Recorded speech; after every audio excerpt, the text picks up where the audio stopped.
we go.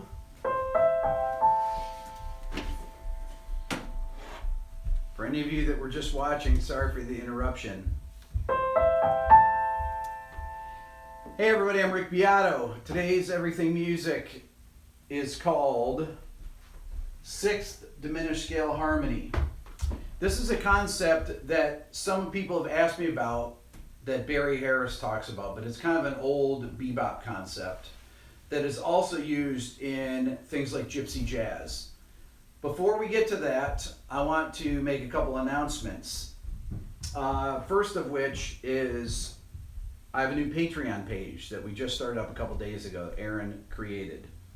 Most of you know how Patreon works. For those that don't know how Patreon works, we'll have it posted in the description here how to get to it. It's basically a way that you can support my video creation here, and there's a bunch of different levels of support, anywhere from $1 to, I don't know what the highest level is, but one of the levels is that, and this is something that a lot of people always ask me, is to critique your songs, your compositions, your mixes, things like that I really don't have a time for, but there is a level for a certain, I can't remember what the level is, but you send me your music and I will critique it for you.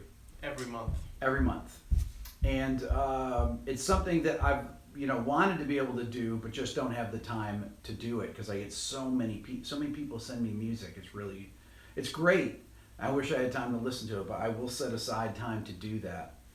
The second thing, there's a new channel that I have on my, what I'm going to call a new multi-channel network. It's called Rick Beato 2. Rick Beato 2 is the things that, more vlog-esque stuff, things with the kids, and also music things that I'd like to put on here on this channel, but I think, maybe more extended or have different kind of content that doesn't necessarily, that maybe not everybody would be interested in. I've got a couple videos that Layla made. One is called Home Alone. It's about a minute long or so, and I have a new video I'm going to upload that's the making of our last Dylan viral video. So it's called The Making of a Viral Video, and it actually takes you through the process of how we've done the videos, the process of shooting it. I actually had my wife help me shoot my whole setup and things like that, and I get Dylan, and you can watch how it works. So, and I'll be putting things up there all the time on Rick Beato 2, so look for it. There will be a link, once again, in the description. Next thing, the masterclass. For those of you that live in the area here, anywhere in the surrounding area of Atlanta or surrounding states, this coming Saturday, July 29th. Get tickets on rickbeato.com. Find them there. Love to meet you guys in person. Got a bunch of people that signed up already. And just wanted to let you know that that's coming up. It's from 9 a.m. to 5 p.m. on Saturday. Now, let's get to the lesson at hand here. Sixth diminished scale harmony. Now, here's the concept. You take a major scale and you add a flat 6 to it. Aaron, we good right now? Everything working? We're good. Okay. That's the scale. 1, 2, 3, 4, 5, flat 6, natural 6. Now some of you might be like, that sounds kind of like the bebop dominant scale. It's similar. The bebop dominant scale, however, has that chromatic note in between the flat 7 and the root. So the bebop dominant scale goes. But this scale sounds like this. Okay, there's also a diminished, a minor 6th diminished scale, which goes like this. It's the same scale with a flat 3rd. C, D, E flat, F, G, A flat, A, B natural, C. Now, this kind of harmony is used in old, you can use it in bebop, comping wise, in your chord melodies, things like that. You can use it for gypsy jazz. It's really old school kind of swing era harmony. 6th chords were really more of an early era through bebop, people use 6 chords as the tonic chord. It's very common. A 6 chord, a C6 for example, is C, E, G, the triad with the added 6th. So that's a C6. So if you look here, you see C6, C, E, G, A. That's what I just played. Okay, now the concept is this. You take the scale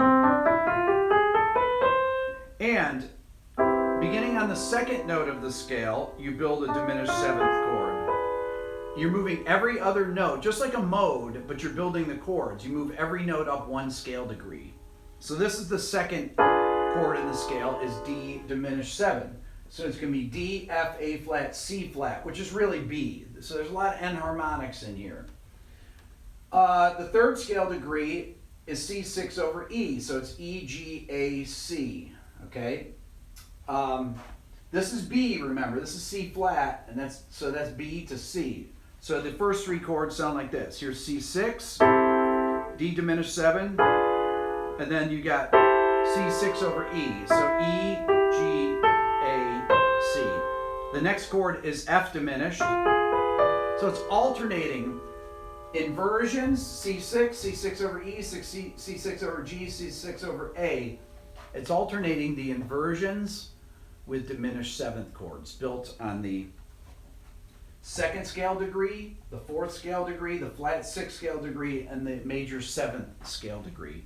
So here's the diminished 7th chords. D diminished 7, F diminished 7, A flat diminished 7, and B diminished 7. Well, what do you notice about those? Those are all the same notes. They have different enharmonic spellings, but you have D, F, A flat, B. And then the F diminished is really F, A flat, B, D. That's not spelled correctly because you would spell it F, A flat, C flat, E double flat. But to the ear, here's D diminished. D, F, A flat, B, F diminished. F, A flat, B, D, A flat diminished, A flat, B, D, F, and B diminished, B, D, F, A flat. It's all inversions, okay? So this creates a certain harmonic structure and chord progressions that you can use. And like I said, Django Reinhardt, Charlie Christian, Charlie Parker, Dizzy Gillespie, the swing era into the early jazz players, the Charlie Christian and Django, the Gypsy jazz, what people call Gypsy jazz. Well, Django's more Gypsy jazz than Charlie Christian's more of a swing era bebop. Both of them are actually, Django and Charlie Christian are both swing era players that crossed over to bebop because of the harmonic content in their solos, or the melodic content of their solos, and the kind of chords they were playing over. They played over these 6th chords. They played over these diminished 7th chords. Now, you'll say, well, aren't these just 5/7s of 3 and 5/7/4? No, they don't work like that. Here's how they work. This is the interesting thing about them. When you hear Barry explain it, he doesn't really explain it. He says, he shows there's like an interlocking C6 with a D diminished 7th chord in there that they interlock. Well, really, this is actually the deal. You have a C6 chord. When you go to D diminished 7, D, F, A flat, B, if I put a G in the bass of that, the D is the 5th, the F is the flat 7 of G, A flat's flat 9, and B is the 3rd. Okay, it's a G7 flat 9. As a matter of fact, if I put G in the bass of this chord, D diminished 7, F diminished 7, it's still the same note, so it's still G7 flat 9. A flat diminished 7 is still G7 flat 9, and B diminished 7 is still G7 flat 9. So essentially what you're doing is you're going from C to G7 flat 9, back to C, the next inversion, G7 flat 9, C, G7 flat 9, C, G7 flat 9. Okay? So C6, D diminished, which is G7 flat 9, back to C6 over E, to F diminished, if you put it over G as a G7 flat 9, that's why it sounds like they resolve properly. To a C6 over G, to an A flat diminished 7, to a C6 over A, to a B diminished 7. Now I'll play them again so you can hear what they sound like. Here's the 1 chord, a 2 chord, 3 chord, 4 chord, 5 chord, 6 chord, 7 chord, then the 8th chord, because it's an 8-note scale, don't forget. And then we're back to the tonic chord again.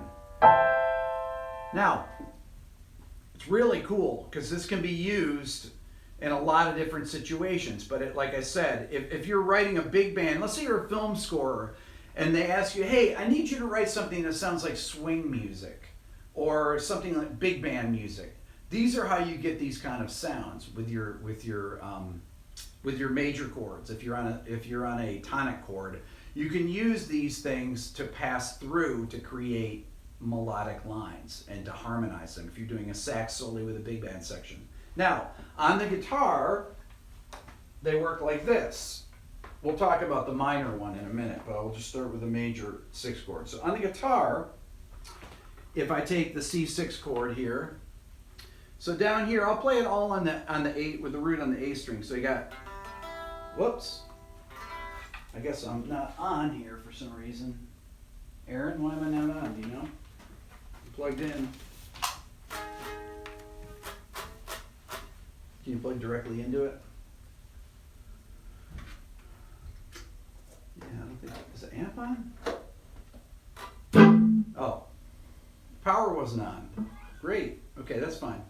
So, that's your C6 chord here. It's kind of an awkward stretch. Boy, that was really brilliant. That's the old school, the power button wasn't on. C6, kind of an awkward chord voicing here. C, G, A, E. Then D diminished 7, okay, at the 4th fret with your fourth finger on with your first finger on the 4th fret of the G string. Then you come to the next inversion, which is C6 over E. If you put an A in the bass, it's like an A minor 7. It's an inversion. C6 is A minor 7. That's one of the inversions of A minor 7, and A minor 7 is one of the inversions of C6. Okay, so here's your 3rd chord. Your 4th chord is F diminished 7. Your 5th chord is this, is your C6 over G. Then you have A flat diminished 7, and then you have A minor 7 there, C6 over A, which is really A minor 7, and then B diminished 7, and then back to your C6. So 1st chord, 2nd chord, 3rd chord, 4th chord, 5th chord, 6, 7, 8, and back to the tonic. Okay? So those things, if you're comping and you're doing let's say you're doing a 2, 5, 1. That's a way that you could use the scale in a very simplified manner. There's many different ways. And when you listen to old school swing music, you will hear these chords used as passing chords. You can also do it, let's say I do it in a different key and I do it with a root on the D string. Okay, so I'll come back to the piano too, but let's say you take a G6 chord here. I'm thinking of the melody note being on the high E string. So there's G6, then there's your passing diminished tone. So if you're, so let's say you're G6, right? G6, then A diminished. And if you think of A diminished, what notes are in it is A, E flat, F sharp, and then C, okay? So when I play here, I'm going to be playing F sharp diminished 7, and then those are going to be all the passing diminished chords. It's always going to be that shape. So 1st chord, 2nd chord, 3rd chord, 4th chord, okay? So I'm thinking of the G on the top, so I'm actually doing the scale like this.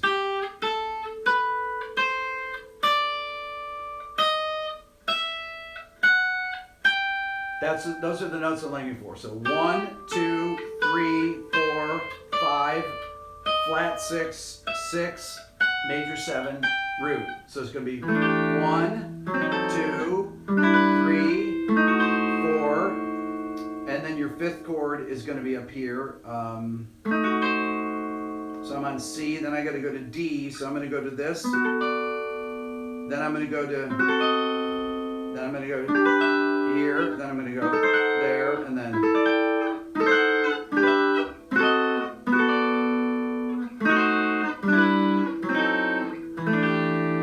Okay, so that's how those chord forms work on the guitar with the root here. Now, if I use the minor scale, that's a little bit of a different vibe. It's the same basic effect. All you have to do here is we have to make this note go to E flat. So we're going to change this to the C minor 6 diminished scale. I'm just going to put a minus with a 6. Okay? Every E flat here gets replaced. All the diminished chords stay the same. Okay? Those do not change. So this is going to be C minor 6, C minor 6 over E. Let me write that a little clearer so you can see it. C minor 6 over E. F diminished 7, then C minor 6 over G. A flat diminished, and C minor 6 over A. Well, C minor 6 over A, as you'll see, is really A minor 7 flat 5. Remember, the C6 over A is A minor 7. C minor 6, so there's an E flat in it, is A minor 7 flat 5. So let's talk about these on the piano. So here's your one chord. C, E flat, G, A. Your two chord is going to be D diminished 7. Same thing as in the major version of this. Your three chord is going to be this. So E flat, G, A, C. You'll find these are really going to be handy for your playing. If you're an arranger, if you're a jazz guitar player, if you play gypsy jazz, you're going to be all going to be able to use this. Then F diminished 7, right? And then we got G, A, C, E flat. Okay, that's your C minor 6 over G. Okay, and then you go to your A flat diminished 7. And then you go to your A minor 7 flat 5. Remember when I said your C minor 6 over A? It's really not C minor 6 over A, it's really C minor over A. But I'm saying it's a C minor because the sixth is actually in the bass. You don't have to say C minor 6 over A. You can just say C minor over A. And most of you that have any knowledge of harmony know a half diminished chord. A half diminished, or A minor 7 flat 5, is a C minor chord with an A in the bass. And then we hit our 7th chord, which is B diminished 7, and then we're back to C minor 6. So let me play through them again. 1 chord, 2 chord, 3 chord, 4 chord, 5 chord, 6 chord, 7 chord, 8 chord. Remember, there's 8 chords because this is 8-note scale, and there's your C minor 6. Now, on the guitar, it's going to work the same way, except we just have to change all of our notes to E flat that were E the last time. So, the first chord, instead of being this, for a C6, it's going to be C minor 6, so I'm going to have to alter the fingering. Okay? These are fingerings that may not be common to you or familiar to you, but they're great voicings of the chords. That's the 2 chord. Now the 3 chord here is this. So remember, in the major it was A minor 7, but here it's A minor 7 flat 5, but in inversion with a flat 5 in the bass. Then your next chord is F diminished, and then you have C minor 6 over G, and then you have A flat half diminished, then look at that, A minor 7 flat 5. You know that voicing. And then B diminished, and then we're back to this C minor 6 chord. So that's how they work on the guitar. It's the same thing. So all you have to do is remember that the concept with this of the diminished chords are that they are 5, 7, flat 9 chords, just in different inversions. It works the same way in C minor. So it's C minor 6 to G7 flat 9. If I play if I alternate the bass, I go, and then when I go to D diminished, I'm going to put G in the bass. That's like a G7 flat 9. It's not like one, it is one. Then I go back to C minor 6. Then I go to F diminished 7 over G, which is G7 flat 9. Then I go back to C minor 6 over E flat. I'm sorry, yeah. This is the C minor 6 over G, but I got C in the bass here. Then A flat diminished 7 over G, which is once again G7 flat 9. So it's alternating just between these C minor 6 and G7 flat 9. But to the ear, though, you don't need those roots. Those diminished chords imply those sounds because it's the upper structure of the dominant chord. Anytime you have these, the D diminished 7, F diminished 7, A flat diminished 7, B diminished 7, it's always going to be the 3rd, 5th, flat 7, and flat 9 of the dominant chord, okay? No matter what inversion they are, it's just reordering them. So some of them will be, like the D starts with the 5th of the G7 chord. So it's 5, 7, flat 9, 5, 7, flat 9, 3rd. And then of the G chord, the next inversion, F diminished 7, it's the flat 7, flat 9, 3rd, 5th. And then on the A flat 7, it's the flat 9, 3rd, 5th, flat 7. And on the B diminished 7, it's the 3rd, 5th, 7th, flat 9. Okay? But that's why these work. Now, you also have your secondary diminished 7th chords that go with each of the diatonic chords of the major scale and of the minor scale, the natural minor scale. But those are different. In C, it would be this. You know, you have, if you're thinking like this, like you have C major 7, right? And then I go to C sharp diminished 7 to D minor because that's a 5, 7 of 2, 5, 7 of 3 to 3, 5, 7 of, wait, 5, 7 of, what did I do here? 1, 5, 7 of 2, 2, 5, 7 of 3, 3, 5, 7 of 4. Then I go 5, 7 of 5, 5, 7 of 6. But you don't have a diminished 7, not 5, 7, I'm sorry, diminished 7 on all those. So 1, diminished 7 diminished 7 of 2, 7 diminished 7 of 3, 7 diminished 7th of 4, and so on and so forth. Those are really handy. The most common ones that you really use, though, are,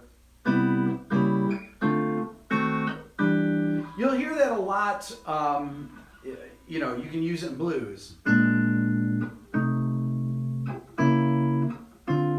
You'll hear it like in rhythm changes, actually a great example.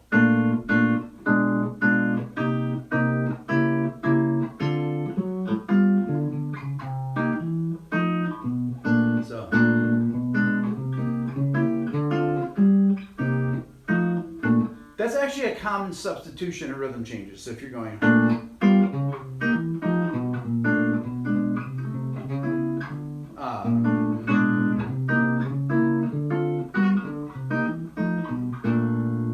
usually you'll find those things like if you listen to the Miles Davis Relaxin' record, and you hear Coltrane play, he plays over those changes. But you hear, anytime you hear lines like,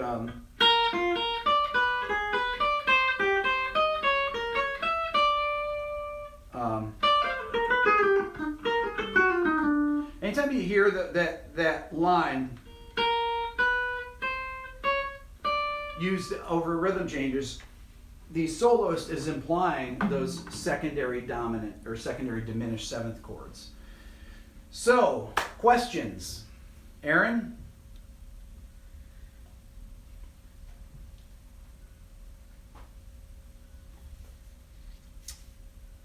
We don't really have any questions right now. No questions. Wow.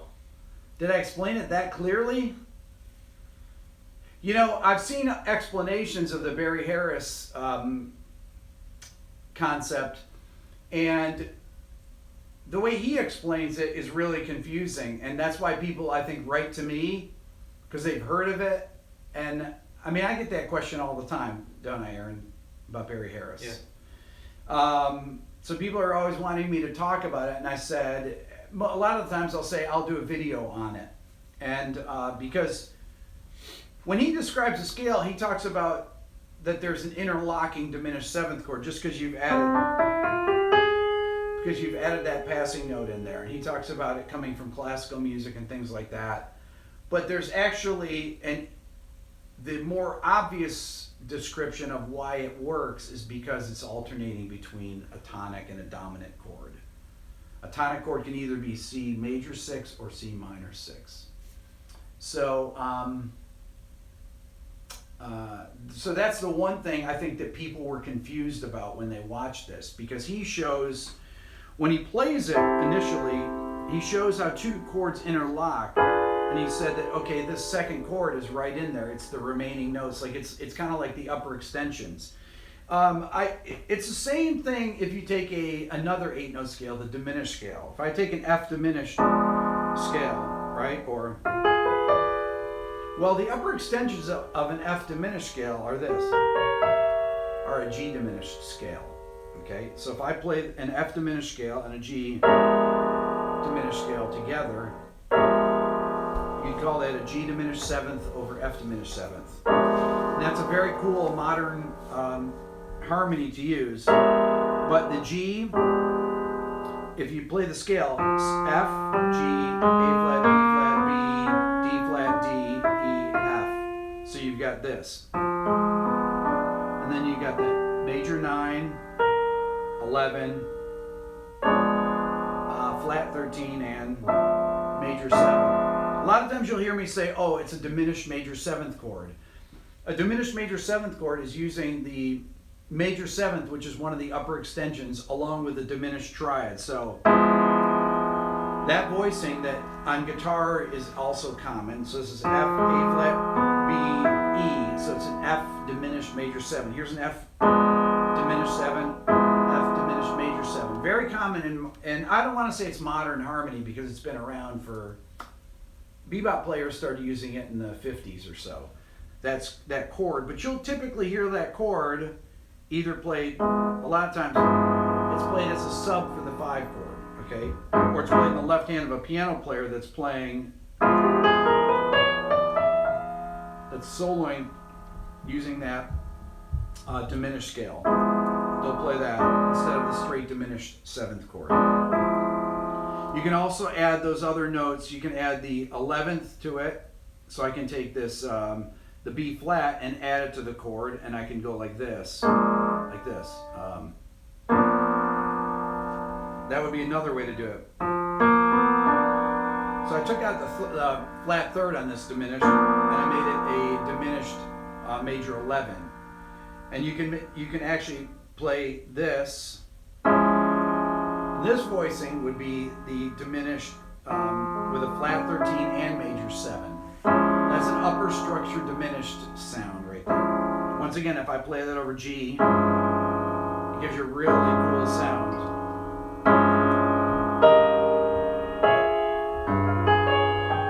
Those are great sounds to play.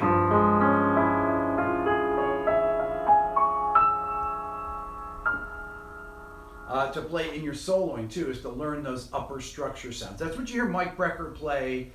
I don't think that Coltrane was really doing that as much. He started the diminished sounds that he was working with. If you listen to Moment's Notice from Blue Train, that's one of the first obvious places that you hear a diminished scale that Coltrane plays. He plays it over B flat.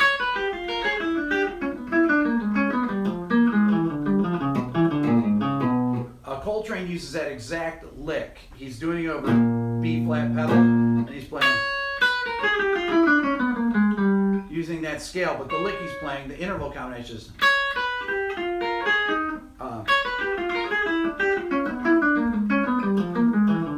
Well, that lick, I believe, is right out of the Slonimsky, the Thesaurus of Scales and Melodic Patterns, which I am going to do a video of because I've gotten.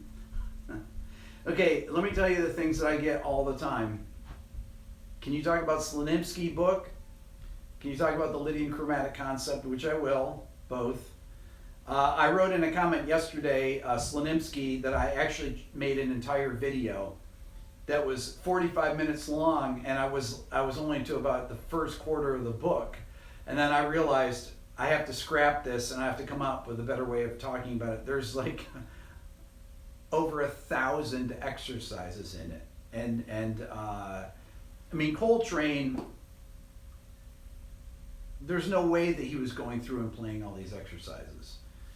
They're they're meant to generate ideas for composers. Really, that's kind of the idea of the book. It's got a lot of terms that you might not be familiar with, interpolation and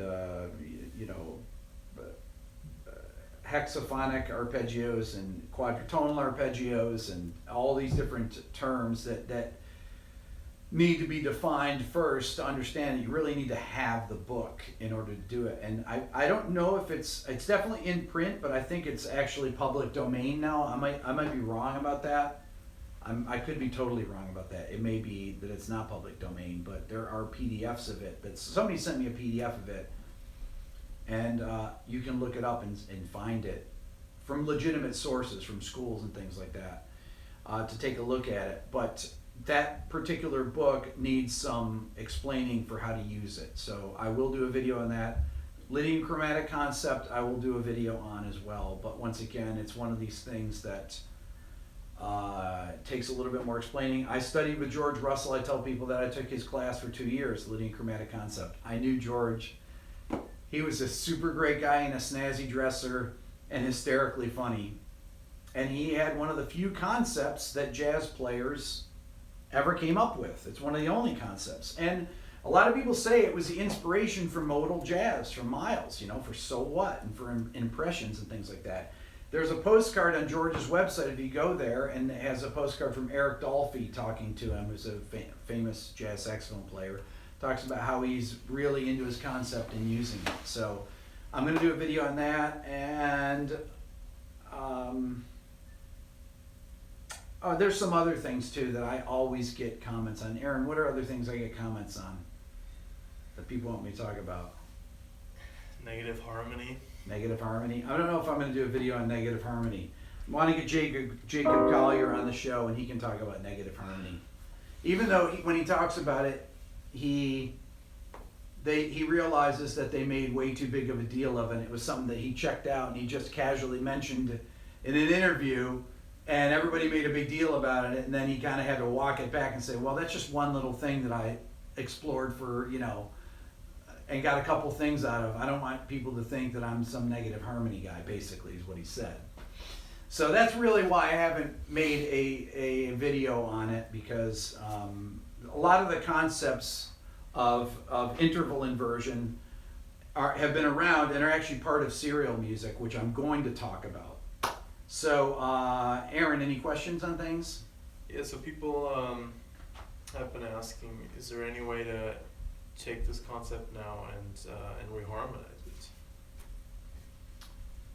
Take it and reharmonize it. Oh, you mean to use it for reharmonization? Use it for reharmonization, or you were just playing the example with the blues, how you can use that. Is there any other ways you can well, the typically it's used, like I said, in old school. If you're doing writing and if you're trying to write something if somebody hires you and says, hey, I need you to write a 40s big band thing and a sax soli or something for a movie, these are the kind of things that you would use. You'd use these style of diminished chords that will work. If you're doing Errol Garner or you're doing George Shearing or somebody like that, these can be used as drop voicings as well. You can make them all drop 2 voicings and get the exact same effect. But it's kind of a harmonization in itself. It's a reharmonization in itself. If you think about it, the normal chords that would come from the C major scale are, you obviously have your major 1, 4, and 5, minor 2, 3, and 6, and half diminished on your 7 chord. This, because it's a scale that's I guess you would call this an added note scale, but it's a hybrid scale, essentially, that you've added an extra note to a scale that isn't typically used like that, okay?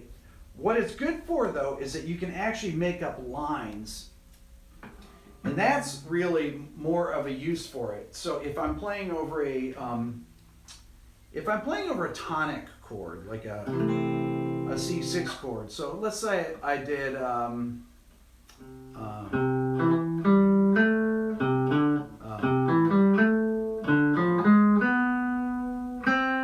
so right there, if I'm playing a 2-5-1,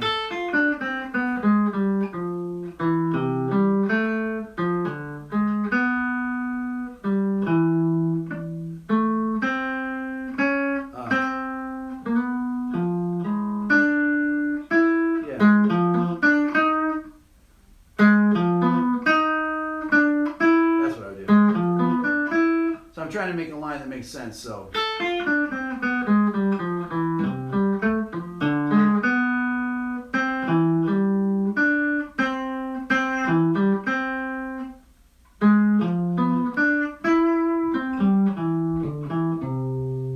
There, that would be a way to play. I played the progression.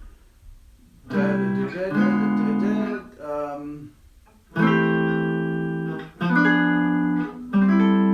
played a line that would go over those chords. So I did a C6 line, then a D diminished line, and then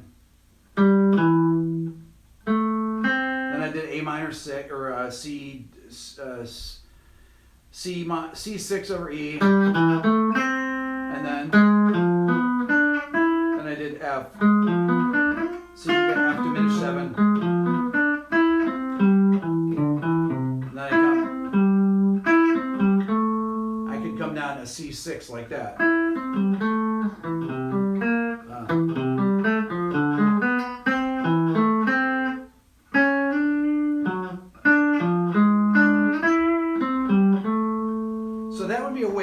To use it in a single note context, basically outlining those arpeggios.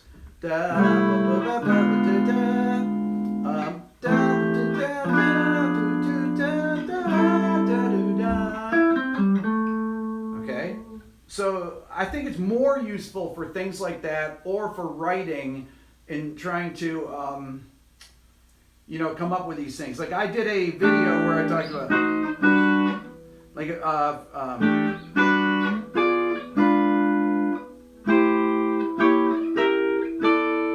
using those passing diminished in that way for chord soloing is also really cool. So those are kind of things that Wes would do, because it's interesting because Wes rarely used this form of a major 7th chord. He would always use a 6th chord, like for a G major 7.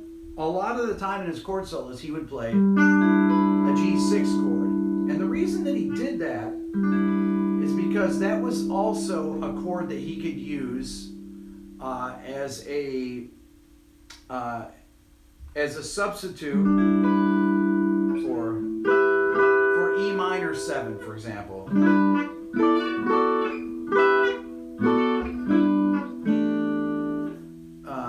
That shape would be a typical